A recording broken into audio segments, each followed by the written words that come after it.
అందరికీ నా హృదయపూర్వక నమస్కారం.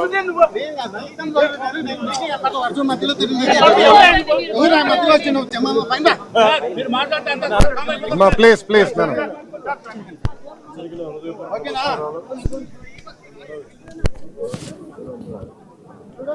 నా హృదయపూర్వక నమస్కారం. ఏప్రిల్ 22న 27 మంది నాయకుల్ని ఉగ్రవాదులు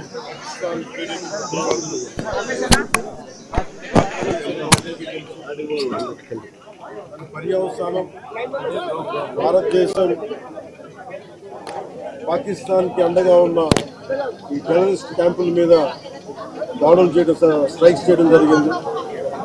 వారి ఉగ్రవాద శిబిరాలని ధ్వంసం చేయడం జరిగింది.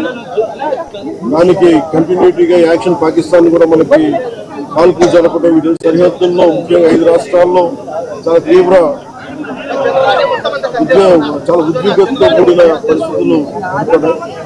ఆ క్రమంలో మన ఆంధ్రప్రదేశ్కి సంబంధించిన మురళీ నాయక్ కూడా అగ్నివీరుగా గత 2 సంవత్సరాలు 22లో వెళ్ళిన వ్యక్తి. మన తల్లిదండ్రులతో మాట్లాడుతూ ఉంటే ఒకటే చెప్పాను, నేను దేశం కోసమే పుట్టాను, దేశం కోసమే చనిపోతాను అనేది పదే పదే చెప్తా ఉన్నాడు. ఎందుకు నాయన మనకు ఆ ఉద్యోగాలను తండ్రి అంటున్నా కానీ లేదమ్మా నాకు రైల్వే ఉద్యోగం వచ్చినా రైల్వే ఉద్యోగానికి పోలేదు, కేవలం దేశం కోసం పనిచేస్తాను, నేను దేశం కోసం చచ్చిపోతాను అన్న కమిట్మెంట్ ఉన్న వ్యక్తి. కానీ దురదృష్టవశాత్తు చాలా చిన్న వయసులో 23 ఏళ్ల వయసులో తన ప్రాణాలని కోల్పోవాల్సి వచ్చింది. పదే పదే మొన్న కూడా ఏం చెప్పారంటే, నిజంగా ఉగ్రవాదుల తోటాలు కానీ సరిహద్దుల యుద్ధాలు కనుక జరిగితే దాని పర్యావసనం, దాని ప్రాణాలు మొత్తం సమస్త భారతంలో కనిపిస్తూనే ఉంటాయి, దాన్ని ఎక్కువ అవుతూనే ఉంటాయి. దానికి ఒక బలమైన ఉదాహరణ మురళీ నాయక్ గారి మరణం. చాలా చాలా బాధ కలిగించింది. 23 ఏళ్ళ చిన్న వయసు. మన ఎవరు భారతదేశంలో ఎవరు యుద్ధం కావాలని కోరుకోలేదు, ఎప్పుడు మన పరాయి దేశాల మీద యుద్ధం చేయలేదు. మనల్ని సంరక్షించుకోవడంలో మన యుద్ధం చేయని తప్పక పరిస్థితులు. అలాంటి పరిస్థితుల్లో దీనికి మొదటిది కారణం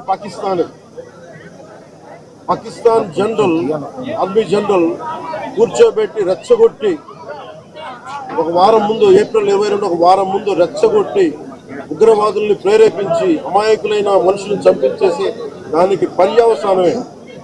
ఇక్కడ 47లో వాళ్ళు విడిపోయారు, వాళ్ళకి దాహం తీరల. 4 యుద్ధాలు చేశారు ఇప్పటిదాకా, దాహం తీరల. ఇప్పటికి అమాయకులను పట్టం పెట్టుకుంటా ఉన్నారు.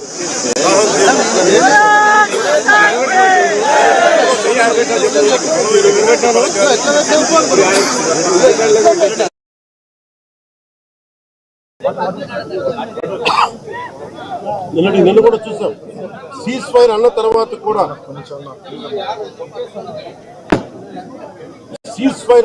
కూడా సీజ్ ఫైర్ ని వైలేట్ చేసిన ప్రభుత్వం.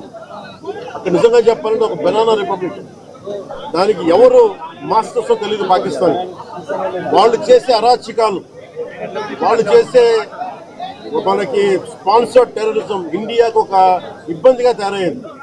ఇది మన ముంబై దాడులు కావచ్చు, కశ్మీర్ లో ఎథ్నిక్ క్లెన్సింగ్ కావచ్చు, ఇది ఒక రిపీటెడ్ కోయంబత్తూర్ దాడులు కావచ్చు, పేలుళ్లు కావచ్చు, జామా మస్జిద్ పేలుళ్లు కావచ్చు, లేదా గతంలో జరిగిన మనకి గోకుల్ చాట్ పేలుళ్లు కావచ్చు, లుంబిని పార్క్ పేలుళ్లు కావచ్చు, ఇవన్నీ కూడా ఎక్కడో చోట దీనికి ఒక ముగింపు పలకాలి, దీనికి ఒక బలమైన గుణపాఠం చెప్పాలనేది నరేంద్ర మోదీ గారి అందరికీ ప్రజలందరూ కోరుకున్నారు. ఆయన దీనికి ఇప్పుడే సోదరులు గౌరవ మంత్రి ఐటీ అండ్ ఎడ్యుకేషన్ మినిస్టర్ వారు అనౌన్స్ చేశారు. గౌరవ ముఖ్యమంత్రి చంద్రబాబు గారి తరఫున, అలాగే నరేంద్ర మోదీ గారి తరఫున ఇక్కడికి మంత్రివర్గం అందరం ఉన్నాం. ఇక్కడ అందరం కూర్చొని, మేము ముగ్గురం కూర్చొని ఇందాక గౌరవ ముఖ్యమంత్రి గారి సూచనల మేరకు ఇందాక సోదరులు మన లోకేష్ గారు చెప్పినట్టుగా దాదాపు 50 లక్షలు ఎక్స్గ్రేషియా ప్రకటిస్తూ ఉన్నారు. అలాగే ఒక 5 ఎకరాల పొలం అని కూడా తెలియజేశారు. అలాగే 300 గజాలు ఇంటి స్థలం అని కూడా అనౌన్స్ చేశారు. అలాగే ప్రభుత్వంలో వాళ్ళకి ఎవరికైనా సరే, వాళ్ళ నాన్నగారికి కానీ ఎవరికి కానీ ప్రభుత్వ ఉద్యోగం కూడా ఖచ్చితంగా ఇవ్వాలనేది క్యాబినెట్లో ముందు పెట్టి నిర్ణయం తీసుకుంటాం. ఇవన్నీ కాకుండా నేను అదనంగా వ్యక్తిగతంగా నేను కూర్చోబెట్టి దశ వరకు 25 లక్షల రూపాయలు మన కుటుంబానికి నా వ్యక్తిగతంగా నేను సాయం చేస్తానని తెలియజేసుకుని ఇది ఇలాంటి పరిస్థితులు రాకూడదని కోరుకుంటాం. కానీ దురదృష్టవశాత్తు ఇలాంటివి జరిగినాయి. మనం అందరం ఇలాంటి పరిస్థితుల్లో భారతదేశ ప్రభుత్వానికి, ప్రధానమంత్రి గారికి, అగ్ర నాయకత్వానికి, ఆర్మీకి, నేవీకి, ఎయిర్ ఫోర్స్కి, ఎంటైర్ డిఫెన్స్ ఫోర్సెస్కి ఇది మనం అండగా ఉండాల్సిన సమయం. ప్రతి ఒక్కరూ చాలా ఎరుకుతోటి చాలా జాగ్రత్తగా ఉండాలి. ఎవరు వాళ్ళు వేలాది మంది ఈ లష్కర్ ఏ తోయిబా లేదా జైషే మహమ్మద్ తీవ్రవాదులందరూ కూడా వాళ్ళు భారతదేశం మీద రకరకాల దాడులు చేయడానికి ప్రయత్నం చేస్తూ ఉన్నారు. సీజ్ ఫైర్ని దయచేసి మనం ఎవరు నమ్మట్లేదు. సీజ్ ఫైర్ శాంతికి ఒప్పందం కాదు. వాళ్ళు ప్రత్యేక పరిస్థితుల్లో లొంగిపోయి ఇంక మా పాకిస్తాన్ బతకలేదు అని చెప్పి కాళ్ల బేరానికి వచ్చిన 3 గంటల్లోనే మళ్ళీ సీజ్ ఫైర్ని వైలేట్ చేశారు. ఇది అందరూ కూడా గమనించాల్సిన విషయం. ఇలాంటి పరిస్థితుల్లో ఇలాంటి ఒప్పందాలు కాకుండా ఉండాలని కోరుతున్నాం. దాని తగ్గట్టుగా మనందరం దేశానికి, దేశ నాయకులకి, ఆర్మీకి, నేవీకి, ఎయిర్ ఫోర్స్కి, ఎంటైర్ డిఫెన్స్ ఫోర్సెస్కి మనం బలం ఇవ్వాల్సిన సమయం. అందుకని మేము సహకారం కోరుకుంటూ సెలవు తీసుకున్నాం. మురళీ నాయక్ పవన్ కళ్యాణ్ గారి వీరాభిమాని.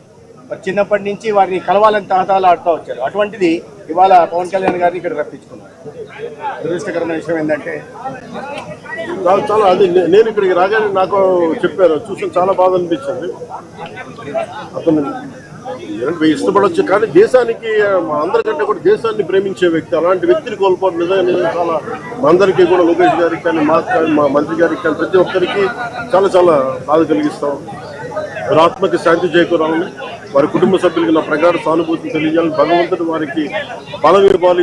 ఈ పుత్ర శోకానికి ఒకే ఒక్క కొడుకు, ఇంకెవ్వరు లేరు, ఒక్కటే ఒక కొడుకు. ఒక్క కొడుకుని కూడా చిన్న 23 ఏళ్ళు కూడా, 25 ఏళ్ళు కూడా లేదు, 23 ఏళ్ళ వయసులో చనిపోయాడు దేశం కోసం. చాలా చాలా చాలా బాధగా ఉంది. వారి కుటుంబానికి అండగా ఉంటాను. దేశ సహాయం కాకుండా మా 3 పార్టీల నుంచి కూడా వారికి ఏ సహాయం కావాలో మా నాయకులు ఇప్పుడు అందుబాటులో ఉంటారు. మా గౌరవ మంత్రివర్గ సహచరులు ఉన్నారు, ఎమ్మెల్యేస్ ఉన్నారు, అన్ని పార్టీస్ అందరూ వారికి అండగా ఉంటామని తెలియజేసుకుని సెలవు. జై